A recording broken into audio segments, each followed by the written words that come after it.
দুর্নীতি মামলায় অভিযুক্ত সাবেক আইজিপি বেনজির আহমেদকে প্রত্যাবর্তনের জন্য কিছু বিষয়ে দুদকের কাছে ব্যাখ্যা চেয়েছে দুবাই পুলিশ। আগামী 2-1 দিনের মধ্যেই ওই চিঠির জবাব পাঠানো হবে বলে জানিয়েছেন দুদকের মুখপাত্র আক্তারুল ইসলাম। মঙ্গলবার দুপুরে দুদক কার্যালয়ে এক সংবাদ সম্মেলনে তিনি কথা জানান। আক্তারুল ইসলাম বলেন, সম্প্রতি বেনজির আহমেদকে ফেরত পাঠানোর বিষয়ে বাংলাদেশকে চিঠি দিয়েছে দুবাই পুলিশ। চিঠিতে বেনজির আহমেদকে ফেরত পাঠানোর বিষয়ে নীতিগত সম্মতি দিলেও সংশ্লিষ্ট মামলা ও আইনি প্রক্রিয়া নিয়ে কয়েকটি বিষয়ে ব্যাখ্যা চেয়েছে তারা।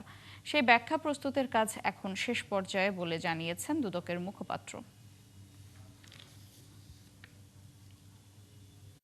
দুদকের মামলা সংক্রান্ত যে বিষয়গুলো ক্লিয়ারেন্সের জন্য দুর্নীতি দমন কমিশনের পত্র এসেছে দুবাই পুলিশের পক্ষ থেকে, দুদকের তদন্ত কর্মকর্তা সেই বিষয়গুলো দুই একটা বিষয় ক্লিয়ারেন্সের প্রয়োজন, ওনারা যেভাবে চেয়েছেন সেইভাবেই তদন্ত কর্মকর্তা সেটা পরিষ্কার করে কাগজপত্র ডকুমেন্টস সহ সেই অনুযায়ী ক্লিয়ার করেই পত্র প্রস্তুত করছেন। খুব শীঘ্রই স্বরাষ্ট্র মন্ত্রণালয়ের মাধ্যমে উনি প্রেরণ করবেন।